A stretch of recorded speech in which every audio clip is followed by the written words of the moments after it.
Hi, this is Caroline from the Happy Center. I am here about a question I got recently, which is kind of like question statement. It was like, if people are really, really psychiatrically messed up and also narcissistic and they have a lot going on, their life is just a shit show, isn't there a point where things get so bad that they start to realize and see what they're doing? As in, they stop blaming other people, they stop blaming the world, and they start taking responsibility, looking at themselves and being like, oh, maybe I need to change some things about me. And my answer was typically no.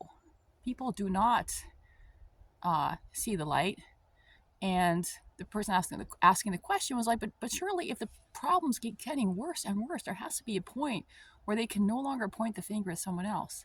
But here's the thing, it's not about what is physically, practically, factually happening. It's about someone's perception of what is happening. And the problem is that when somebody has a lot of psychiatric issues and they also have a lot of narcissism going on, narcissism is just a massive mechanism of denial. Narcissism is all kinds of strategies to be like, it's not me, it's them. Narcissism is constantly trying to get away from anything that feels unpleasant, anything that's confrontational, anything that may make someone go like, maybe I did something wrong. Narcissism is a mechanism that says, no, no, no, no, it's them. It's never me, it's them. And narcissists have a lot of mechanisms to project their emotions onto others, to shove their emotions onto others, to try to destroy and get rid of their emotions any way they can, because those emotions are telling them something they don't want to hear. The emotions are like the messengers that need to be shot. You know, the only thing they want is congratulations, you are fantastic. That's the only thing they want to hear. And so when you have someone who lives in a bubble like that, where they have a million little mechanisms designed to do this, imagine it like a company, right? The CEO at the top only wants to hear good things. Everyone who doesn't do that gets fired. It doesn't take that long to create a very dysfunctional company where everyone has learned, don't say that to the boss, only say this, right? And so then you get this very, very this company that loses contact with reality because the person at the top who's in charge doesn't want to hear about reality at all. They just want to hear things that make them feel good. And so it doesn't really matter how big the problems get, because the mechanism at the top is still, I don't want to hear about anything bad. I just want to hear about the good stuff that makes me feel good, because that's all I care about. And so there's not going to be a point where the problems get so huge that the CEO at the top is suddenly going to shift gears and be like, oh, I guess I was wrong. Especially because if they were to do that, if they were to turn around and look at all the shit that they essentially created and say, you know what, it's not them, it's me, that is a mountain of shit that they have to take responsibility for. It's one thing to walk around and be like, there's a little bit of poo, and I guess maybe that's mine. Most of us can do that. But when you've been like building mountains of poop, that's just your life. That's just what you've been doing. Mountains and mountains. You're always blaming it on other people. And then to walk around, to turn around and say, that huge, massive mountain of stinking poo is actually mine. I actually did this. It's actually my fucked up shit. Nobody's going to do that, especially not someone like that. So I think this is important to get, because if you're dealing with someone like this and you're kind of like hoping for them to wake up, like maybe if it just gets a little bit worse, they will wake up. You can wait for a very, very, very long time.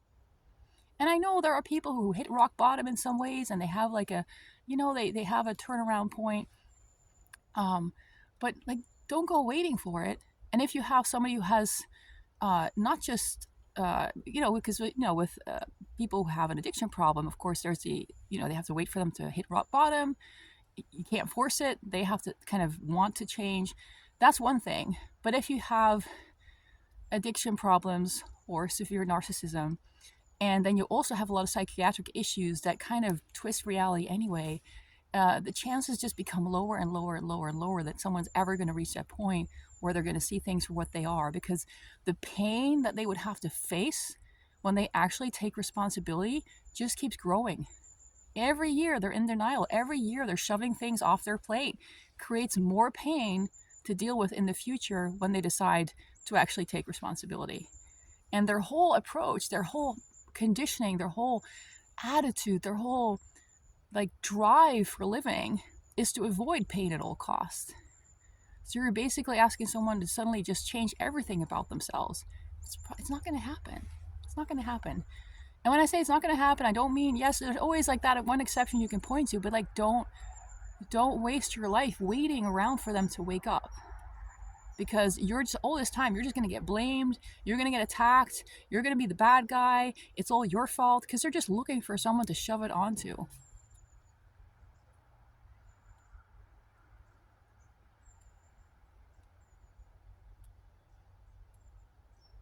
This is also why it's so important not to obsess about other people's fucked up delusions, but to keep an eye on our own and see, where am I hiding from reality? Where am I avoiding what's really happening? Where am I not wanting to deal with what is there? Because everyone is capable of building these avoidance mechanisms. And these avoidance mechanisms start to get a life of their own. And the longer you practice them, the harder it becomes to turn around. I had a client a while back who went to this, I mean, I would call it a cult, but they themselves probably wouldn't call it that. They would call it some kind of like psychotherapy-based healing practice, whatever. But they taught people to dissociate. They taught people to push away their feelings, ignore their feelings, avoid their feelings. How do I know this? Because this person came to me with all kinds of problems. And one of the things we worked on is actually for her to feel and be in her body. And as I was guiding her through that, how to do that, she was like, oh my God, this is the exact opposite of what I've been practicing for 10 years. Yeah, like anything you practice for a long time becomes like its own little show. And it's really hard to turn that around. It takes a lot of work. And sometimes it can just be too late. If you're like practicing the wrong thing for 20 years and then you have like 1 year left to practice the right thing, that's good, but it's not going to suddenly like fix your life. So it's really early prevention is very powerful, and kind of being on top of things from the early get-go. It's like, am I trying to avoid something because it's uncomfortable?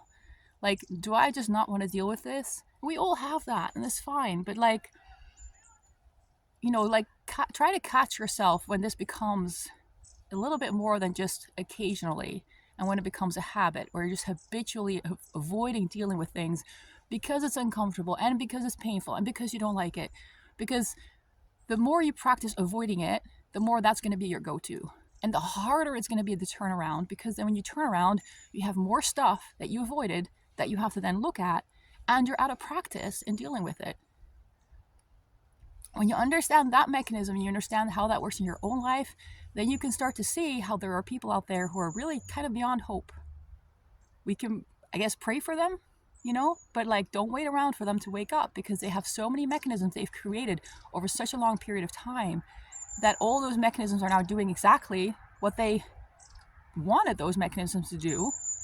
But they become that oblivious CEO at the top of the company where everyone who doesn't say nice things gets fired. So nobody is going to get the message to this person that things are not the way they think they are. It just doesn't happen.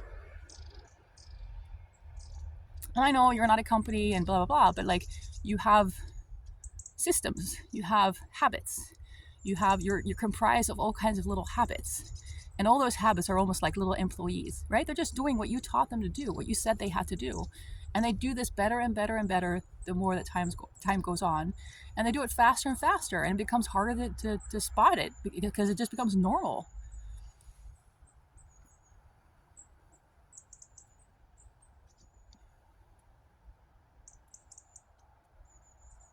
So yeah, like those kinds of delusions are tricky. Same thing for being very ungrounded. Every once in a while, I'll have a client who really cannot feel the difference between being in their body and not being in their body. And most people can feel the difference once I guide them through it. It's like, now you're in your body. Notice how this is different from what you were feeling before. And they can identify, this is how it's different. Then you've got something to go with. Then when I feel this way, I might be ungrounded. When I feel this way, I know I'm in my body. I know that is what I need to do. But if somebody has a lot of habits of being ungrounded and being kind of dissociating and avoiding things, yeah, it can get to a point where it's really hard for them to feel the difference. So, all those kinds of habits and mechanisms make it harder to turn around. It's possible to turn around up to a certain point, right? As long as somebody themselves is like, hey, I have a problem, I want to learn something new, then there's a possibility. But from the outside looking in, once the person you're dealing with doesn't see a problem, they think everything is just somebody else's fault, and you see massive piles of shit that they're creating, just just back away. Like don't try to constantly, don't try to waste all this time and energy trying to get through to them, because it's not going to work. If they're creating problems for someone else and there's some other way without them that you can get involved and help, great. But just trying to get them to change or getting them to see the light, no.